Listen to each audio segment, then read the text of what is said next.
नमस्कार, मैं तमन्ना। आप देख रहे हैं द संकेत लाइव। धर्म महत्वपूर्ण है और इसकी सही शिक्षा दी जानी चाहिए। धर्म का अनुचित और अधूरा ज्ञान अधर्म की ओर ले जाता है। 22 दिसंबर को आरएसएस प्रमुख मोहन भागवत ने अमरावती में ये बयान दिया।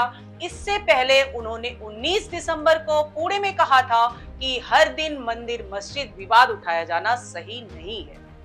अयोध्या के राम मंदिर के निर्माण के बाद कुछ लोग मानते हैं कि वह ऐसे मुद्दे उठाकर हिंदुओं के नेता बन जाएंगे। बीते 8 दिनों में आरएसएस चीफ मोहन भागवत ने 3 बड़े बयान दिए।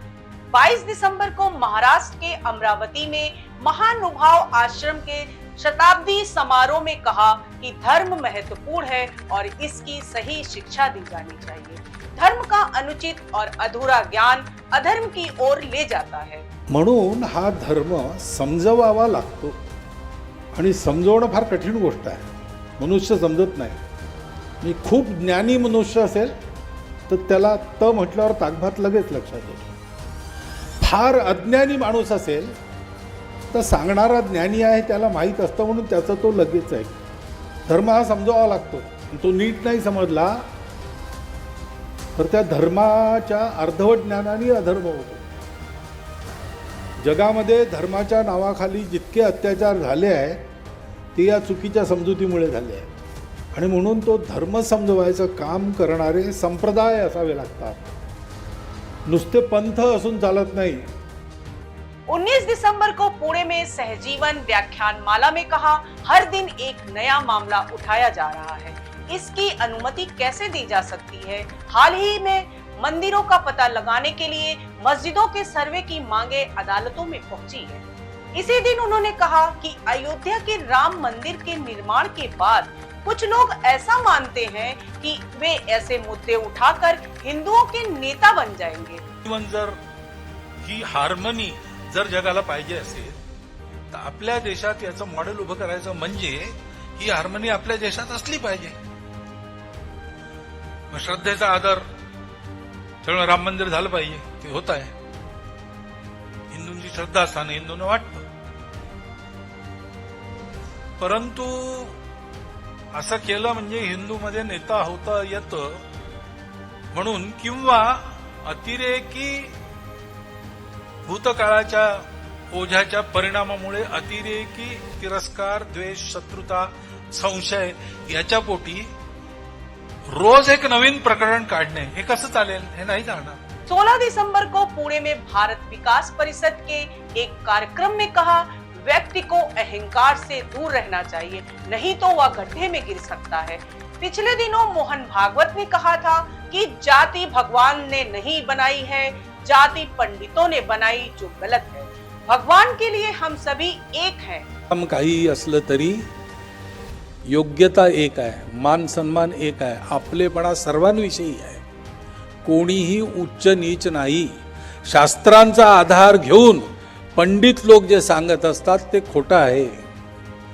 जाती जातीच्या श्रेष्ठत्वाच्या कल्पनेमध्ये उच्च नीचतेच्या भोवऱ्यात अडकून आपण भ्रमिष्ट झालो आहोत। हा भ्रम दूर करायचा आहे। आपलं ज्ञान आहे, आपली परंपरा आहे, ते हे सांगत नाही। आरक्षण पर हैदराबाद के एक कार्यक्रम में कहा कि संघ ने कभी भी कुछ खास वर्गों को दिए जाने वाले आरक्षण का विरोध नहीं किया है। पॉलिटिकल एक्सपर्ट और दिल्ली की अंबेडकर यूनिवर्सिटी में प्रोफेसर अभय दुबे कहते हैं कि राम जन्मभूमि आंदोलन के दौरान भागवत ने जो हिंदुत्व टेक्नोलॉजी डेवलप की थी उसका इस्तेमाल छोटे दल भी कर रहे हैं। हिंदुत्व का कोई कानूनी पेटेंट नहीं है, इसमें कोई सीमा या कंट्रोल भी नहीं है। लोग हिंदुत्व के नाम पर खुद को चमकाना चाहते हैं। अगर अन्य दलों में ने हिंदुत्व के नाम पर हिंसक आंदोलन शुरू कर दिए तो संघ और बीजेपी सरकार की छवि खराब हो जाएगी। दुनिया भर में हिंदुत्व को संघ के नाम से ही जाना जाता है क्योंकि संघ ने ही हिंदुत्व को बढ़ावा दिया। इसलिए मोहन भागवत हिंदुत्व को कंट्रोल करना चाहते। संघ और बीजेपी के अंदर की बात कभी बाहर नहीं खुलती है। मोहन भागवत के बयानों से बीजेपी अच्छी तरह वाकिफ है और संघ और बीजेपी की अलग अलग स्वरों में बात करने से सिर्फ देश की जनता के बीच उत्सुकता बनी रहती है।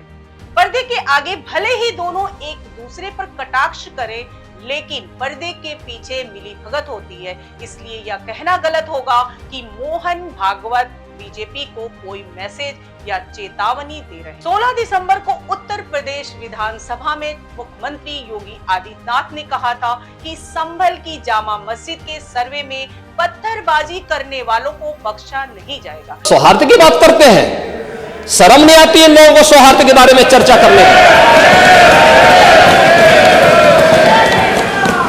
1978 से जो मंदिर आज निकल रहा है, 1978 से इन लोगों ने कभी खोलने नहीं दिया उस मंदिर को। जो आज बजरंगबली का मंदिर निकल रहा है, जो वहां पर आज 22 कुएं किसने बंद किए थे, इन 22 कुओं को भी वहां पे बंद किया गया। और वहां का माहौल इतना तनावपूर्ण किसने बनाया था? ये पत्थरबाज कौन थे? एक भी गिरफ्तारी बिना साक्ष्य के नहीं हो रही है। और याद रखना, जिसने पत्थरबाजी की होगी, जिसने माहौल खराब किया होगा, उसमें एक भी बचने वाला भी नहीं है, एक भी नहीं बचेगा। इस पर 19 दिसंबर को पुणे में मोहन भागवत ने कहा कि हर दिन मंदिर मस्जिद विवाद उठाया जाना सही नहीं है। कुछ लोग सोचते हैं ऐसा करके हिंदुओं के नेता बन जाएंगे। अब आप सोच रहे होंगे कि दोनों के बयानों में विरोधाभास क्यों दिख रहा है। अरे भाई, अगर सरकार और संघ एक स्वर में बात करेंगे तो उन्हें वो काम भी करके दिखाने होंगे। अगर मोहन भागवत संभल सर्वे का विरोध नहीं करेंगे तो उन्हें यूपी सरकार का समर्थन करना पड़ जाएगा। ऐसे में देश में यह मुद्दा तूल नहीं पकड़ेगा। देश की राजनीति में हलचल बनाए रखने के लिए विरोधी स्वर जरूरी है। आज के लिए बस इतना ही। धन्यवाद।